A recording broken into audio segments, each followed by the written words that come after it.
সাদিকার্ণ যে এটা বলছে চৌম্বক ধর্ম ও জ্যামিতিক দৈর্ঘ্যের মধ্যে সম্পর্ক হলো। তো চৌম্বক ধর্ম আর জ্যামিতিক দৈর্ঘ্যের মধ্যে সম্পর্ক হইল চৌম্বক দৈর্ঘ্য ইজ ইকুয়ালস টু 0.85 ইন্টু জ্যামিতিক দৈর্ঘ্য। আমাদের অ্যাকচুয়াল সম্পর্কটা হইল চৌম্বক দৈর্ঘ্য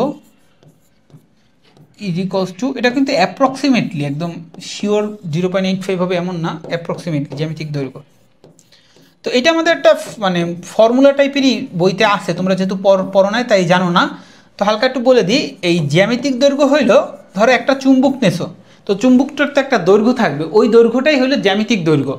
আর একটা দৈর্ঘ্য জুড়ে, মানে একটু বাংলা ভাষায় বলি, বেশি ওই যে ইঞ্জিনিয়ারিং বা ফিজিক্স স্টাইলে না, যে একটু বাংলা ভাষায় একটু বোঝানোর চেষ্টা করি।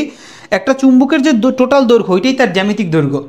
আর চৌম্বক দৈর্ঘ্যটা কি, একটা নির্দিষ্ট দৈর্ঘ্য পর্যন্ত ওর হলো যে চৌম্বক ধর্মটা থাকে, মানে বিদ্যমান থাকে।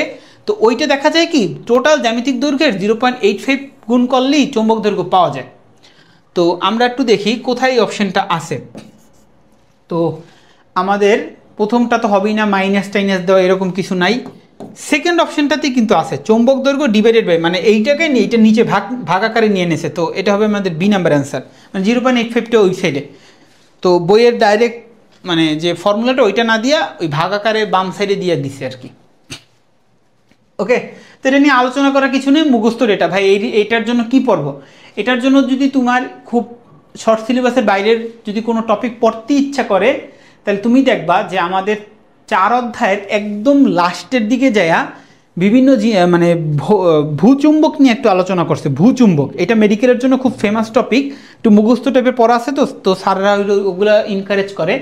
তো ওই ভূচুম্বকের ওই জায়গা থেকে একদম লাস্ট পর্যন্ত পড়বা, চুম্বক প্রবেশ্যতা, তারপর চুম্বক ক্ষেত্র, এইরকম ভূচুম্বকের কিছু কথাবার্তা আছে, তুমি একটু যদি খোঁজো তাহলে পাবা। এছাড়া আমাদের সিগময়েড স্কুলের এক্সপ্লানেশনে কিছু এক্সট্রা তথ্য দিয়ে দেয়, ওগুলো একটু দেখতে পারো।